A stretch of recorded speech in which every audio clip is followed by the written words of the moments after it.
Breaking news! The Baltimore Ravens have found themselves at the center of trade speculation once again, and this time, it's not just smoke, it's fire. I'll give you all the details of what's going on in a moment, but first make sure you've hit the like button if you've been a Baltimore Ravens fan for over 15 years. It's great to see fans of all ages. Now, let's get to the news and rumors of the day. The buzz surrounding Trey Hendrickson has exploded recently, and for good reason. This isn't just your average trade rumor. This is a potential game changer for a Ravens defense that's already loaded with talent, but still searching for that dominant, every-down edge rusher who can take this unit from great to elite. Let's dive into what's really going on and why this could be one of the most crucial offseason moves Baltimore can make or miss. Cincinnati Bengals star pass rusher Trey Hendrickson is in the midst of a messy and very public dispute with his current team. It all started when Hendrickson was reportedly allowed to seek a trade. Then suddenly the talks shifted to a potential contract extension that never actually materialized. Now, we're at a point where both sides seem to be drifting further apart with each passing day. Bengals executive Katie Blackburn recently made comments that seemed lukewarm at best about Hendrickson's future with the team,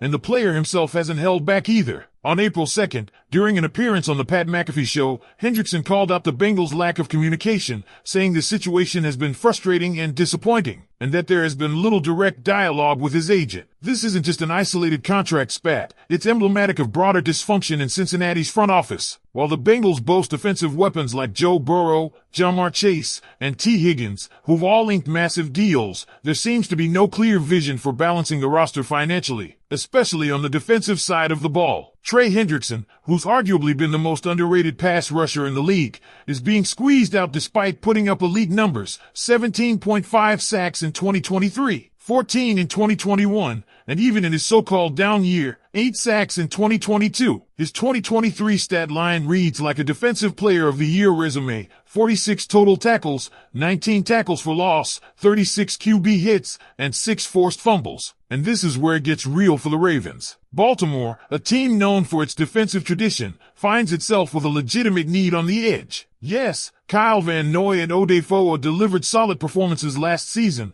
but outside of them, the pass rush has been inconsistent. Trey Hendrickson could be the missing piece, a relentless motor off the edge who instantly makes opposing quarterbacks nervous the second he lines up. So what would it take for the Ravens to actually make this deal happen? Here's the proposal making the rounds. Baltimore receives Trey Hendrickson and the Bengals' 2025 second-round pick, number 49 overall. In exchange, Cincinnati would get Baltimore's 2025 first-round pick. That's a hefty price, no doubt. Hendrickson is 30, and he'd likely command a contract in the ballpark of 3 years, $90 million, an average of $30 million per year, placing him among the top 5 highest-paid edge rushers in the league. That's a big commitment for a team that's already planning for major extensions for Tyler Linderbaum, Kyle Hamilton, Derrick Henry, and of course, franchise QB Lamar Jackson. Let's break down those projected extensions real quick. Tyler Linderbaum could be looking at around $15 million a year, putting him just behind Creed Humphrey in the center market. Kyle Hamilton is on track to become the highest-paid safety with an expected $22 million per year deal. Lamar Jackson, a 5-year, $63 million per year extension would cement him as the league's top-paid quarterback. And Derrick Henry, fresh off an $8 million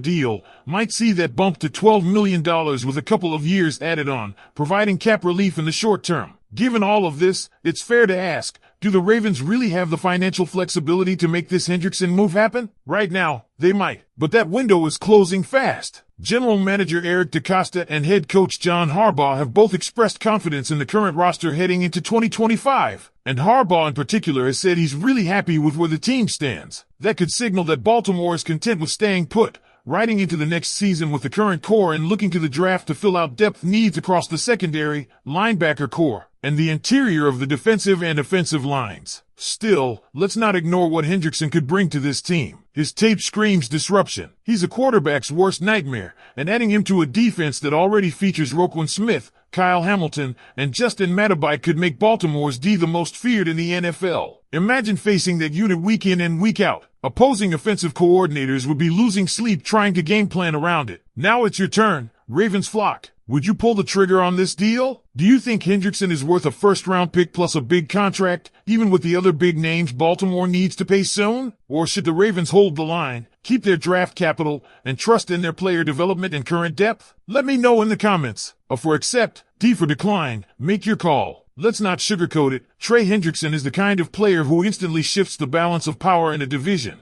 and that's what makes this entire scenario so intriguing and, frankly, complicated. Because if this were a standard trade across conferences, this deal might already be done. But it's not. This is the Ravens and Bengals we're talking about. Division rivals. Two teams with recent playoff histories and no shortage of animosity. That's the elephant in the room. Now, if you're thinking the Bengals would never trade him to Baltimore, you're not alone. That sentiment is loud and widespread. But let's take a second to reframe that. Interdivision trades are no longer unicorns in the NFL. We've seen it with guys like T.J. Hockenson from Detroit to Minnesota, Jordan Phillips between the Giants and Cowboys, and more recently, the buzz around Christian Kirk and the Texans. These trades aren't as rare as they used to be. When a team wants out of a contract, or a player wants out of a team, the possibilities widen, especially if there's value coming back. And make no mistake, Baltimore's offer, if it includes a 2025 first-round pick, would be hard for a front office to ignore, even if it means sending a star within the division. The Bengals will be getting immediate draft capital and unloading a player they clearly don't intend to keep long-term. They'd also be dodging the massive contract Hendrickson is about to command. It's a cold, business-first decision,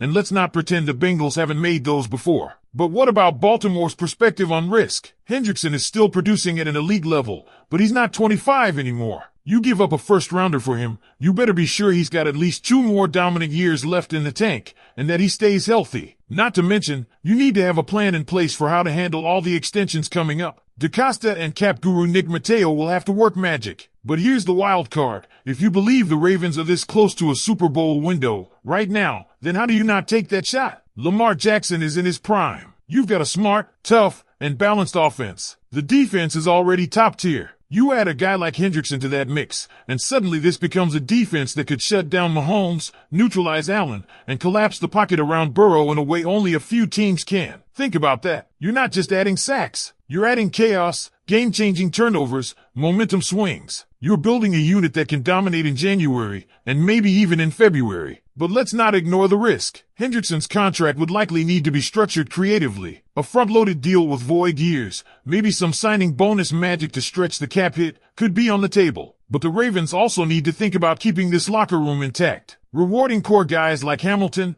Linderbaum, and yes, Henry, with fair extensions is key. So here we are, Ravens flock, staring at a hypothetical that might not be so hypothetical after all. The tensions in Cincinnati are real. The need in Baltimore is clear. The pieces are on the board. The question now is whether Eric DaCosta makes the move, and if he does, what that means for the Ravens' short-term ceiling and long-term outlook. So let's hear it one more time. Do you want Hendrickson in purple and black? Are you willing to pay the price? Would you risk a first-rounder, a big extension, and a potential firestorm with a division rival if it means completing a championship-caliber defense? Drop your takes below, A for accept, D for decline. Let's talk it out in the comments.